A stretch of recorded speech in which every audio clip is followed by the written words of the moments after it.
આ દિવ્ય આયોજનની અંદર નિમિત્ત બનેલું સમસ્ત કૃષ્ણપ્રિયા મંડળ એમની આડીથી એમની કાનીથી શ્રીનાથજીના દિવ્ય ચરિત્રને જાણવા માટે પામવા માટે આવેલા સર્વે આત્મીજનો, શ્રીનાથજીને જાણવા અને શ્રીનાથજીને પામવા એ બંને અલગ વસ્તુઓ છે. જાણવાનો પ્રયત્ન તો આપણે વર્ષોથી કરતા રહ્યા.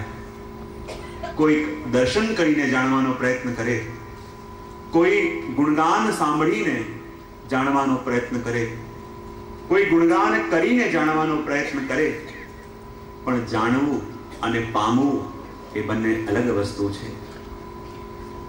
ભાગી ભાગીને વાંચી વાંચીને શ્રવણ કરી કરીને કદાચ શ્રીનાથજીને જાણી તો લીધા હશે, પણ શ્રીનાથજીને પામ્યા કે કેમ એ અલગ વસ્તુ છે.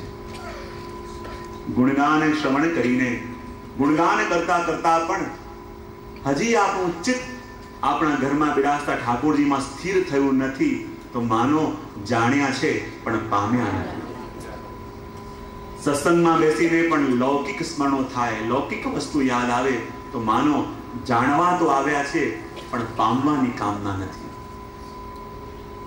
જાણેલી વસ્તુ ઉપર ક્યારે પણ આપણો અધિકાર ન આવે, પણ જ્યારે કોઈને પામીએ ત્યારે આપણો અધિકાર એ વસ્તુ પર આવે.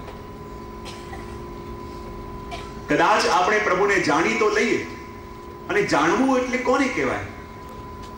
ઘણી વાર હું કહેતો હોઉં કે એક માનો પુત્ર ક્યાંક વિદેશ ભણવા માટે ગયો, વર્ષો પછી પાછો એની મા પાસે આવ્યો. એની મા કોઈ રાણીને ત્યાં દાસી હતી, અને જ્યારે દીકરો એની મા પાસે આવ્યો અને કહે કે મારે જરૂરી કામથી કંઈક દ્રવ્ય જોઈએ છે, તારી પાસે હશે? એની માએ કીધું સામે ડબ્બો છે એમાં જોઈ લે. અને જ્યાં ડબ્બો ખોલ્યો દીકરાએ, અંદર સોનાની નાની નાની કોઈ તૂટેલા ઝુમકા, કોઈ તૂટેલી વીંછીઓ, કોઈ તૂટેલો હાર, આટલો બધો ઢેર હતો. દીકરો કહેવા લાગ્યો, આટલી બધી સંપત્તિમાં તું જાણે છે આની કિંમત કેટલી છે? આ બધું વેચું તો 100 વર્ષ વિદેશમાં રહીને આવું તો પણ એની બરાબરી ન કરી શકે એટલી સંપત્તિ માં તારી પાસે છે, આ ઘરમાં છે, અને તે એમને ડબ્બામાં મૂકી રાખી છે. આ શું છે? ત્યારે કહે કે જે રાણીને ત્યાં હું કામ કરું છું એ રાણીનો સ્વભાવ એવો છે કે કામ કરતા કરતા જે આભૂષણ એનું તૂટીને પડે મને કે તું રાખ, મને કહે તું રાખ. આ બધી વસ્તુ જે રાણીના શયનમાંથી તૂટી તૂટીને પડી છે, આ બધી વસ્તુ મેં અહીંયા ભેગી કરી છે. દીકરો કહે જે રાણીના શયનમાંથી તૂટેલી વસ્તુઓની કિંમત એટલી છે તો ભૈયા આજે મારા મનમાં તત્પરતા જાગી છે કે જેના અંગમાંથી તૂટેલા આ રત્નોની કિંમત એટલી હશે તો એ રાણી કેવી હશે? કૃપા કરી મને રાણીના દર્શન કરાવવા લઈ જા. તો જે આપણે ક્યારેક ક્યારેક પણ શ્રીનાથજીના કીર્તન કર્યા, ક્યારેક ક્યારેક શ્રીનાથજીના પદોનું ગાન આપણે કર્યું, ક્યારેક ક્યારેક શ્રીનાથજીના દર્શન કરવા ગયા, એ બધું કેવું છે? પેલા રાણીના તૂટેલા રત્નો જેવું. પણ જાણે રાણીના તૂટેલા રત્નોને જોઈને મનમાં એ ભાવ જાગે કે જેના તૂટેલા રત્નો, જેનાથી અલગ પડેલા રત્નો આવા છે તો એ રાણીનો, એ આપણા શ્રી વર્ધનનાથજીનું સ્વરૂપ કેવું હશે? જ્યારે એ તત્પરતા આપણે એમાં જાગી જાય કે જેના પદ ગાઈને આપણને એટલું માધુર્ય જાગે, જેના ધોળ પદ ગાઈને એટલો પ્રેમ આપણા હૃદયમાં જાગી જાય, જેના દર્શન કરીને આપણા નેત્રો ક્યારે પણ ભરાય ના, તો જ્યારે એને પામ્યા હશે એ પામવાનો આનંદ કેવો હશે? જ્યારે એમણે કોઈને અપનાવ્યા હશે તેની પ્રાપ્તિનું સુખ કેવું હશે?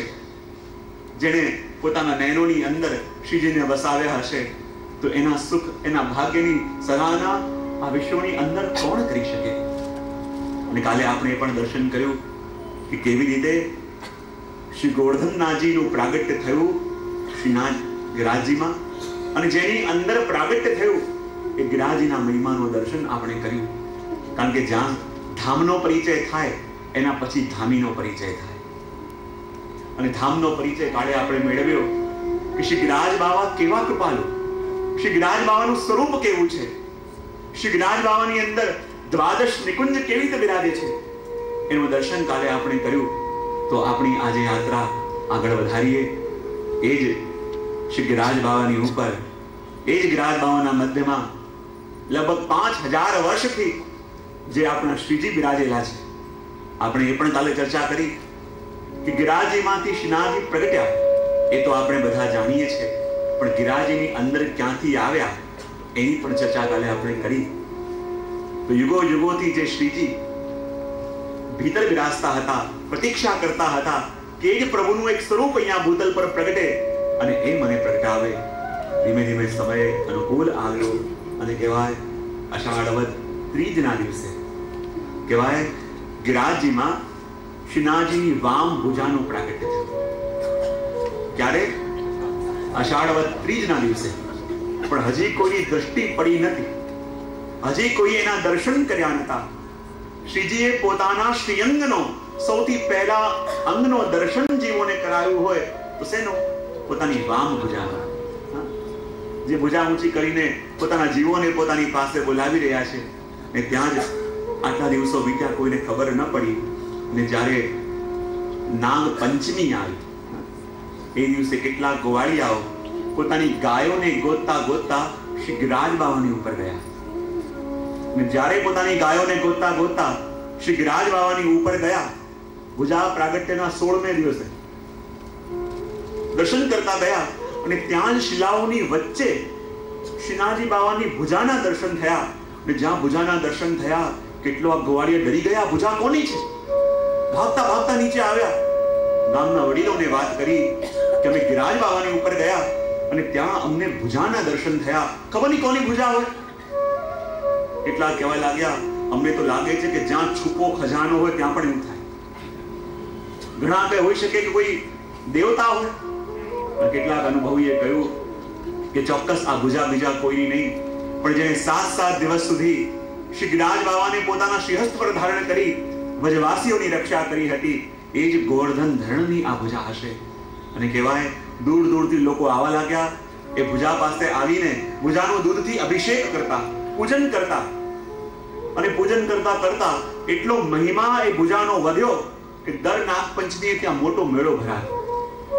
અને આ ભુજાનું પૂજન 1-2 વર્ષ નહીં, પણ 69 વર્ષ સુધી, 69 યર્સ સુધી આ ભુજાનું પૂજન ચાલતું રહ્યું.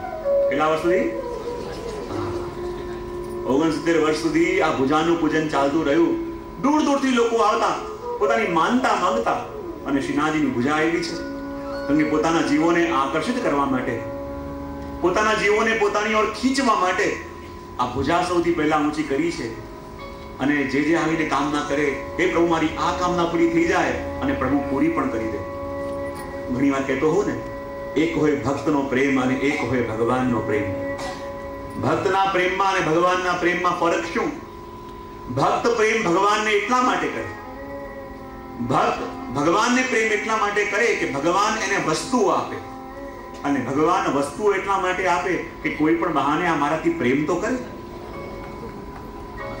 જ્યારે ભક્ત ભગવાનને પ્રેમ કરે તો એમાં પ્રેમ સાધન અને વસ્તુઓ સાધ્ય. અને જ્યારે ભગવાન આપણને વસ્તુઓ આપે તેમાં વસ્તુઓ સાધન અને ભક્તનો પ્રેમ એ સાધ્ય છે. શ્રીનાથજી બાવા બધા જીવોને આકર્ષવા માંગે છે. તમે જાણે છે પુષ્ટિ જીવો પણ છે, મર્યાદા જીવો પણ છે અને પ્રવાહી જીવો પણ છે. પુષ્ટિ જીવોને ખેંચવા માટે કઈ પ્રયત્ન કરવો નહીં પડે તો સહજ રીતે ખેંચાઈને આવી જશે. મર્યાદિત જીવોને પણ થોડા પરચા મળશે, ખેંચાઈને આવી જશે. પણ પ્રવાહી જીવો ક્યારે ભગવાન પાસે આવશે કે મારી કામના પૂરી કરે, મારી ઈચ્છા પૂરી કરે તો હું દર્શન કરવા જાઉં. મારે તો એવા ભગવાન જોઈએ જે મારા બધા કામ સાધે. મારે તો એવા ભગવાન જોઈએ કે જે મારી બધી ઈચ્છા પૂરી કરે. મારે તો એવા ભગવાન જોઈએ કે જે હું માંગુ અને તરત આપી દે. એવા પ્રકારના જીવો કલયુગમાં ઘણા આવવાના. અને શ્રીનાથજી માટે જ ભુજા ઊંચી કરી. અને શ્રીનાથજી કહે કે પહેલા કૃષ્ણાવતારની અંદર તો હું હાથ આમ રાખીને ફરતો, કારણ કે વ્રજવાસીઓ મને હંમેશા આપતા રહેતા, કોઈ માંગતું નતું. જ્યાં જવું ત્યાં કોઈ માખણ આપે, કોઈ દહીં આપે. ત્યારે સારસ્વત કલ્પમાં હું પ્રગટ્યો ત્યારે હાથ આમ રહેતો હતો. પણ આ વખતે કોઈ આપવા વાળા નથી, માંગવા વાળા વધારે છે. માટે આશીર્વાદ આપવા માટે શ્રીનાથજી પોતાની ભુજા ઊંચી રાખી.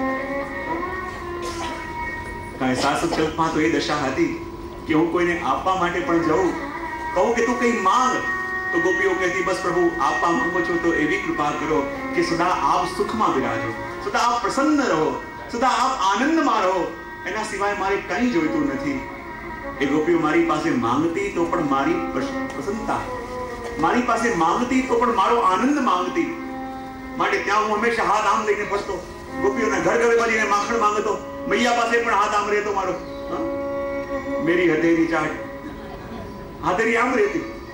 હવે બધા લોકો પ્રવાહી જીવો પણ હશે, માટે હાથ આમ ન રાખી, હાથ આમ રાખીને શ્રીનાથજી બાબા પ્રગટ્યા. અને જ્યાં દૂર દૂરથી લોકો આવવા લાગ્યા, પોતાની માનતા માંગવા લાગ્યા, પોતાની કામનાઓ વ્યક્ત કરવા લાગ્યા. અને જોતામાં બધાના મનોરથો પણ પૂરા થાય. અને જોતા જોતા 69 વર્ષ વીતી ગયા. એ વાતને કોઈને ખબર પણ ન પડી. દર વર્ષે અહીંયા મેળો ભરાતો, પણ કોઈ જાણવાની જિજ્ઞાસા વ્યક્ત પણ ન કરી. આ ભુજા જેને ધારણ કરી છે, તો ભુજા ધારણ કરનાર કોણ છે? આ જેની ભુજા છે, એ ભુજા ધારણ કરવા વાળો કોણ છે? જે હાથ ઊંચો કરી કરીને બધાને બોલાવી રહ્યો છે, કે પોતાના નિજજનોને હાથ ઊંચો કરીને બોલાવનાર કોણ છે? એ જાણવાની કોઈ જિજ્ઞાસા વ્યક્ત ન કરી. પણ જ્યારે શ્રીનાથજીને પ્રગટવાનું મન થયું અને કહેવાય ધીમે ધીમે જેમ સમય વ્યતીત થવા લાગ્યો, શ્રીનાથજીની તરેડી પર ઘણા બધા ગામો હતા. શહેરાય મહાપ્રભુજી શ્રીનાથજી પ્રાગટ્ય વાર્તાની અંદર વર્ણન કરે, એમાં એક ગામ હતું જમનાવતા. કયું ગામ હતું? જ્યાં કુંભનદાસજી થયા. અને જમનાવતાની અંદર જ એક ક્ષત્રિય હતા, એનું નામ હતું ધર્મદાસ. શું હતું? એની પાસે પણ ઘણી બધી ગાયો હતી, 300-400 ગાયો હતી. અને ગાયોની ખૂબ સેવા કરતો. અને એનો જે ભત્રીજો હતો એનું નામ કુંભન. એ કુંભનદાસ પણ એમની સાથે રહેતા. જ્યારે ગૈયા ચરાવવા માટે જાય, જોડે જોડે કુંભન